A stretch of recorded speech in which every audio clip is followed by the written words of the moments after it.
بسم الله الرحمن الرحيم إن الحمد لله نحمده ونستعينه ونستغفره ونؤمن به ونتوكل عليه ونعوذ بالله من شرور أنفسنا وسيئات أعمالنا من يهده الله فلا مضل له ومن يضلل فلا هادي له وأشهد أن لا إله إلا الله وحده لا شريك له وأشهد أن سيدنا وحبيبنا ومولانا محمدا عبده ورسوله اللهم صل على محمد وعلى آل محمد كما صليت على إبراهيم وعلى آل إبراهيم في العالمين إنك حميد مجيد اللهم بارك على محمد وعلى آل محمد كما باركت على إبراهيم وعلى آل إبراهيم في العالمين إنك حميد مجيد أما بعد فقد قال الله تعالى في كلامه العزيز وفرقانه المجيد أعوذ بالله من الشيطان الرجيم بسم الله الرحمن الرحيم يا أيها الناس اتقوا ربكم الذي خلقكم من نفس واحدة وخلق منها زوجها وبث منهما رجالا كثيرا ونساء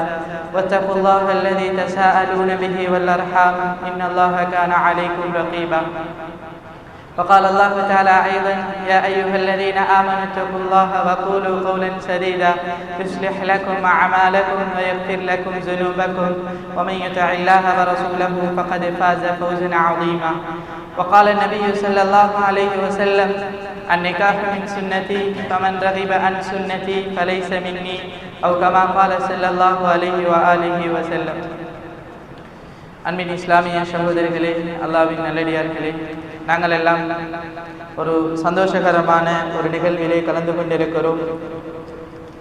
திருமணம் என்பது அது அல்லாஹ்வினுடைய பார்வையிலும் ஸல்லல்லாஹு அலைஹி வஸல்லம் அவர்களுடைய வழிகாட்டலிலும் மிக முக்கியமான ஒரு இபாதாவாக பார்க்கப்படுகிறது.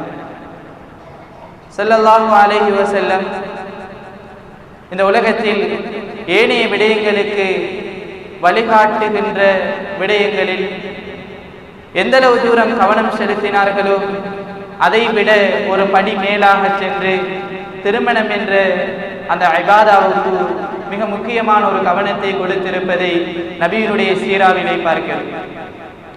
அன்பின் இஸ்லாமிய சகோதரர்களே, ஸல்லல்லாஹு அலைஹி வஸல்லம் 9 திருமணங்கள் 11 திருமணங்கள் செய்து ஒவ்வொரு பெண்மணியும் அவள் இந்த உலகத்தில் இப்படித்தான் இருப்பார், அவளுடைய குணாதிசயங்கள் இப்படித்தான் இருக்கும், திருமணம் என்பது இப்படித்தான் என்பதை ஸல்லல்லாஹு அலைஹி வஸல்லம் ஒவ்வொரு பெண்ணிலிருந்தும் பல பாடங்களையும் படிப்பினைகளையும் இந்த உம்மத்துக்கு சொல்லிக் கொடுத்தார்கள். திருமணத்தை இஸ்லாம் அல்லாஹ்வினுடைய ஒரு அத்தாட்சியாக பார்க்கிறது. எப்படி வானம், சூரியன், சந்திரன், இரவு பகல் மாறி வருவது இது எப்படி ஒரு அத்தாட்சியோ அதே போலதான் இந்த உலகத்தில் எங்கோ இருக்கின்ற ஒரு ஆணும் பெண்ணும் இணைந்து அவர்களுக்குள்ளால் உருவாகக்கூடிய அந்த அன்பை, பரஸ்பரத்தை, அந்த புரிந்துணர்வை அல்லாஹு தஆலா அவனுடைய அத்தாட்சிகளில் ஒன்றாக குர்ஆனிலே வர்ணித்திருக்கிறார். அது அல்லாஹ்வினுடைய ஒரு அருள். அந்த அருளை கொண்டு ஒரு மனிதன் சுவனத்தையும் சம்பாதிக்கலாம், அதே நேரம் அதே அருளை பயன்படுத்தி அல்லாஹ் பாதுகாக்க வேண்டும், நரகத்தையும் சம்பாதித்துக் கொள்ளலாம். அன்பின் இஸ்லாமிய சகோதரர்களே, அல்லாஹ்வின் நல்லடியார்களே, திருமணத்திலே 3 விடயங்களை இஸ்லாமிய அறிஞர்கள் ஞாபகப்படுத்துவார். ஒரு விடயம், இந்த உலகத்தில் ஒவ்வொரு மனிதனும் நபிமார்கள் இந்த உலகத்தில் கேட்ட துஆவை திருமணமாகாத ஒவ்வொரு மகனும் தன்னுடைய வாழ்க்கையிலே கொண்டிருக்க வேண்டும். அந்த துஆவை அடிக்கடி ஓத வேண்டும். ரப்பனா ஹப் லனா மின் அஸ்வாஜினா வ துர்ரிய்யாத்தினா குர்ரத அயுனின் வஜஅல்னா லில் முத்தகீன இமாமா. யா அல்லாஹ், இந்த உலகத்தில் எனக்கு கிடைக்கின்ற மனைவி, அதன் மூலமாக வருகின்ற அந்த பிச்சைகள், அவைகளை என்னுடைய கண் குளிர்ச்சிக்கு காரணமாக ஆக்கிவிடு. நல்ல மனிதர்களுக்கு ஒரு தலைவனாக என்னை ஆக்கிவிடு என்று, இமாமாக ஆக்கிவிடு என்று நபிமார்கள் செய்த துஆவை குர்ஆன் எங்களுக்கு சொல்லித் தருகிறது. 2வது விடயம், திருமணம் அதனை ஒரு அருளாக பார்க்க வேண்டும். அதனை ஒரு சம்பிரதாய கடமையாக பார்க்காமல் இந்த உலகத்தில் அந்த திருமணத்தை கொண்டு சுவனத்தை ஈட்டுகின்ற ஒரு மனிதனாக இந்த உலகத்திலே நான் மாற வேண்டும்.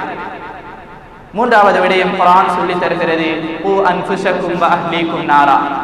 உன்னையும் உன்னோடு சார்ந்திருக்கின்ற உன்னுடைய மனைவி, உன்னுடைய பிச்சைகளையும் நீ நரகத்திலிருந்து பாதுகாப்பதுதான் அந்த திருமணத்தினுடைய கடைசி நோக்கமாக இருக்கிறது. எனவேதான் அன்பின் இஸ்லாமிய சகோதரர்களே, அல்லாஹ்வின் நல்லடியார்களே, திருமணத்தை குர்ஆன் சொல்லும்போது மீசாகன் கலீலா, அது ஒரு கனமான ஒரு பலமான ஒரு உடன்படிக்கை என்று குர்ஆன் வர்ணிக்கிறது. இந்த உலகத்தில் சில சஹாபாக்கள் இருந்திருக்கிறார்கள். அப்துல்லா பின் மஸ்ஊத் ரலியல்லாஹு அன்ஹு ஸல்லல்லாஹு அலைஹி வஸல்லம் இவரை பார்த்து சொல்வார்கள், குர்ஆனை பார்ப்பதாக இருந்தால், குர்ஆனுடைய மறுவடிவத்தை பார்ப்பதாக இருந்தால் அப்துல்லா பின் மஸ்ஊதை பார்த்துக் கொள்ளுங்கள் என்று சொல்வார்கள். இந்த சஹாபி சொல்லுவார் என்ன தெரியுமா? இந்த சஹாபி சொல்லுவார், நாளைய தினம் எனக்கு மரணம் வர இருக்கிறது. இன்றைய தினம் நான் ஒரு மனைவி இல்லாமல் தூங்க மாட்டேன். அந்த மனைவியோடு ஒரு பெண்ணை திருமணம் முடித்த நிலையில் தான் நான் மரணிக்க வேண்டும் என்ற கருத்தை அப்துல்லா பின் மஸ்ஊத் ரலியல்லாஹு அன்ஹு சொல்லுவார்கள். ஏன்? அது மிகப்பெரிய ஒரு இபாதா, அது மிகப்பெரிய ஒரு இபாதா. ஒரு மனிதன் தன்னுடைய கற்பொழுக்கத்தை பாதுகாப்பதற்காக இஸ்லாம் ஏற்படுத்தியிருக்கின்ற ஒரு அழகான வழிமுறை அது. ஸல்லல்லாஹு அலைஹி வஸல்லம் ஒவ்வொரு தொழுகைக்கு பின்னாலும் கற்பொழுக்கத்துக்காக துஆ செய்வார்கள். அல்லாஹும்ம இன்னி அஸ்அலுகல் ஹுதா வத்துகா வல் அஃபாஃப வல் கினா. யா அல்லாஹ், உலகத்தில் உன்னிடத்தில் நான் அல்லாஹ்வுடைய பயத்தை, அச்சத்தை கேட்கிறேன், நேர்வழியை கேட்கிறேன், அதே நேரம் கற்பொழுக்கத்தை கேட்கிறேன். நிறைய மனிதர்களிடம் இல்லாத ஒரு விடயம் தான் கற்பொழுக்கம் என்ற ஒரு அழகான பகுதி. அன்பின் இஸ்லாமிய சகோதரர்களே, அல்லாஹ்வின் நல்லடியார்களே, இந்த உலகத்திலே பெண்களை அல்லாஹ் கண்ணியப்படுத்தியிருக்கிறார். பெண் கண்ணியமானவள். எல்லா இடங்களிலும் ஸல்லல்லாஹு அலைஹி வஸல்லம் குர்ஆன் எல்லா இடங்களிலும் பெண்களை கண்ணியப்படுத்தி பேசியிருக்கிறது. அந்த பெண்ணை இந்த உலகத்தில் ஒவ்வொரு மனிதனும் சரியாக கையாள வேண்டும். அது மிகப்பெரிய ஒரு கலை. அது அந்த கலையிலே ஒவ்வொரு மனிதனும் தன்னுடைய வாழ்க்கையிலே அந்த பெண்ணை கொண்டு சுனம் நுழைகின்ற ஒரு மனிதனாக இந்த உலகத்திலே மாறுவதற்கு அல்லாஹ் நம் அனைவர்களுக்கும் அருள் புரிவானாக. கட்டாயம் நாங்கள் மணமகனோடு முசாபஹா செய்கின்ற போது பாரக்கல்லாஹு லக் வ பாரக அலைக் வ ஜமஅ பைனகுமா ஃபீ கைர் என்ற துஆவை ஓதி முசாபஹா செய்து கொள்ள வேண்டும்.